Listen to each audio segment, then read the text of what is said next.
Vamos lá, de volta aqui no portal undimebahia.com.br, no IAT Instituto Anísio Teixeira, aqui em Salvador, acompanhando a segunda pré-jornada pedagógica Undime, desta vez com o Eduardo. Eu não vou me aventurar a pronunciar o sobrenome dele, como disse aqui em off, mas vamos bater um papo sobre a palestra que ele vai fazer hoje, fechando inclusive este evento aqui em Salvador. O Paulo Ferraz, mais uma vez te trazendo, te levando para o Brasil inteiro. Um abraço, bom dia.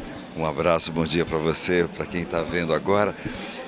É uma honra participar desse momento da Undime Bahia, principalmente pela importância que esse evento tem para todos os educadores do Estado. É esse momento em que a gente está diante de uma possibilidade de fazer uma ação muito grandiosa, uma ação de transformação que eu costumo sempre dizer para os educadores, que é devolver o direito para as crianças e jovens, o direito de escolher o futuro que eles querem.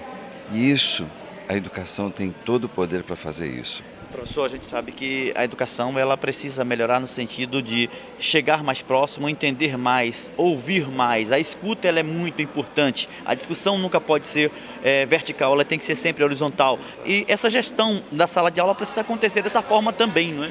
Com toda certeza. Agora, Magno, tem um passo anterior que eu costumo dizer assim. Hoje, os nossos educadores, a minha fala é sobre competências socioemocionais e eu digo sempre que nós precisamos dar ferramentas e recursos para que os nossos educadores possam lidar com os conflitos cotidianos na sua própria vida, antes de ele chegar dentro da sala de aula. É esse momento que a gente pode empoderá-los, fazer com que eles se sintam mais fortes para lidar com as situações cotidianas. Uma vez, há muito tempo, quando eu trabalhei com Paulo Freire, e eu brinquei com ele, eu falei assim, Paulo, quando um professor entra dentro da sala de aula, só tem uma pessoa que é soberana. E aí a gente brincou, ele falou, é verdade. E aí eu olhei e disse assim, sabe, quando ele está de mal com a vida, o que vai rolar lá dentro é a pedagogia do oprimido. Não é? Por quê? Não porque esse professor está mal intencionado, mas ele está de mal com a própria vida. Então é essa hora que a gente precisa acolher esse professor. Por quê? Porque quando esse professor está de bem com a vida, o que rola lá dentro da sala de aula é a pedagogia da libertação. É o momento em que esse professor ele vai querer que todos os seus alunos sejam tão livres quanto ele é na vida dele. Olha o quanto Paulo Freire contribuiu, né? Ele vai do oprimido até a libertação. Enfim. Exato, né? Então, por isso que é tão importante que esse momento o educador possa ser acolhido e contemplado. Se conhecer, entender um pouquinho daquilo que você está vivendo, do mundo que nos cerca, é importante, fundamental para que a prática seja exitosa. Por isso que na BNCC se fala muito de uma das competências que é o autoconhecimento e o projeto de vida. Então, se o nosso educador, hoje ele não estiver se sentindo fortalecido para se conhecer mais emocionalmente, se sentir mais forte em relação ao que ele era ontem, e se esse educador ele não se sentir poderoso para definir qual é o meu projeto de vida, o que eu quero para a minha vida, o que eu vou fazer com o meu talento. Então, é por modelo. Se eu posso falar uma coisa, mas a minha cara, a minha postura, fala de uma outra coisa. Quem tem sonhos tem cara de quem se sente merecedor de viver alguma coisa muito especial e muito grande. Eu queria te provocar um pouco com relação aos cursos de pedagogia nesse país, não é? A gente sabe que me parece que são falhos também em algumas áreas e nesta área, por exemplo, eles precisam melhorar um pouco mais, não é? Eu vou abrir minha fala usando uma definição dentro da neurologia que é: nós só enxergamos aquilo que nós desenvolvemos habilidade para enxergar.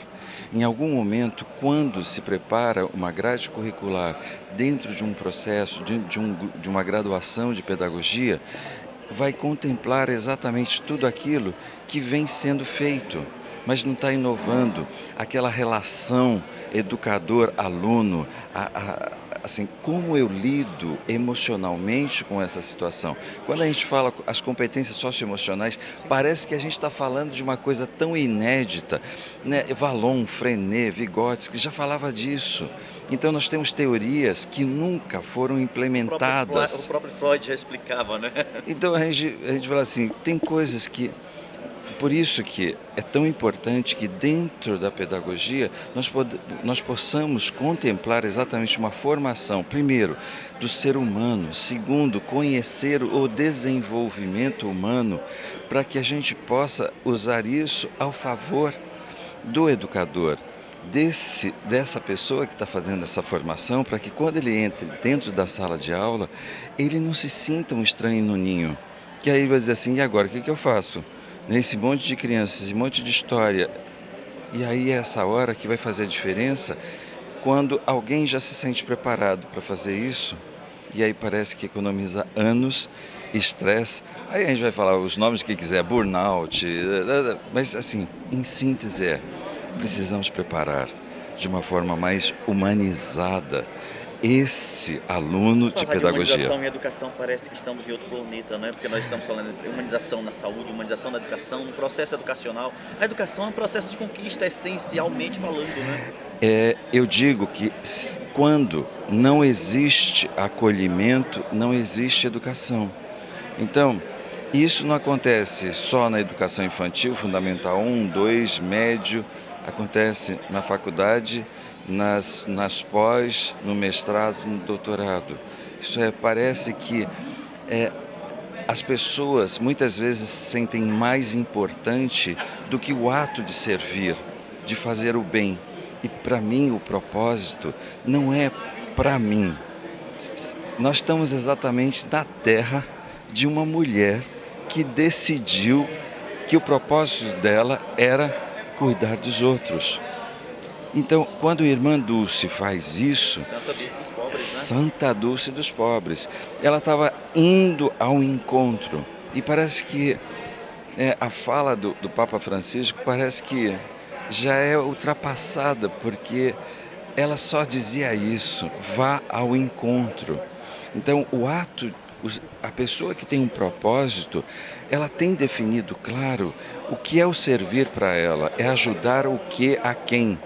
E é isso que, quando a gente vai olhando, não pode ser, assim, a educação não pode ser desprovida desse olhar acolhedor de uma Santa Irmã Dulce. Perfeito, muito obrigado pela atenção. Ficaríamos Gratidão. o dia inteiro batendo papo, conversando sobre essa conquista tão necessária para a convivência humana, né? Com toda certeza. Eu sempre digo que o primeiro ponto é ser humano.